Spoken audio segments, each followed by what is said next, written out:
The Republican convention was held in Wisconsin this week, so here's a recap of the week's events. To kick things off, Trump announced J.D. Vance as his vice presidential nominee. No surprise there, as Vance has said he would have helped Trump overthrow the election on January 6th. He has called Project 2025 full of great ideas and has called for a nationwide ban on abortion. Paradoxically, he previously called Trump an American Hitler and cultural cocaine.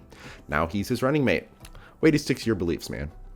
Vance gave a speech in which he tried to appeal to workers, claiming he has and will continue to fight for them, but Vance has routinely fought against worker rights and unions, and in his book, he blamed poverty in Ohio on workers being lazy. We have a whole video about Vance and why he would be terrible for America if you want more details. Senator Ron Johnson, from my very own home, Wisconsin, gave a speech. He had previously talked about a message of unity and healing after the shooting at Trump's rally, but his speech at the RNC had a very different tone, calling Democrats a clear and present danger. His excuse? A malfunctioning teleprompter. He claimed that it loaded the wrong speech, and that his new speech was supposed to be a call to unite. As someone who unfortunately knows Johnson's lies and excuses all too well, I don't believe it for a second. The GOP continued to lie, mislead, and fearmonger. They again baselessly accused the Democrats of cheating in the 2020 election. Senator Katie Britt of Alabama criticized President Biden on the basis of increased inflation, despite inflation continuing to decrease almost every month. But when has MAGA ever been honest? They also continued their fearmongering around the LGBTQIA+ community with a slew of anti-trans rhetoric, calling it sexualization, indoctrination, and left-wing gender insanity. North Carolina Governor Mark Robinson even called transgender identities and homosexuality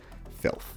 Ted Cruz once again attacked immigrants and President Biden's immigration policies, declaring an invasion on our southern border. This is not true. He blamed 300,000 deaths due to fentanyl on Biden, despite the fact that the fentanyl crisis started long before Biden took office, and that under Biden, our border security has drastically improved at stopping the smuggling of fentanyl. Under Biden, 27,000 pounds of fentanyl was seized in 2023 alone, compared to only 2,545 pounds in 2019 under Trump. He continued to blame violence on immigrants, despite statistics showing that immigrants are less likely than US-born citizens to engage in violent crime. And then we had the big moment of the week, Trump's speech to accept the nomination and close the convention.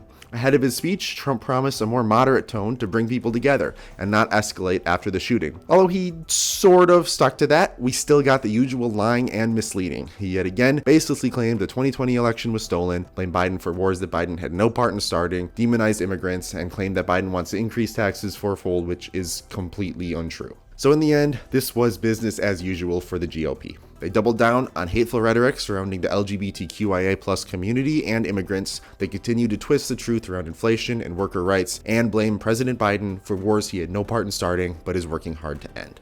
Thanks for watching. If you want to stay up to date on election news like this, give us a follow.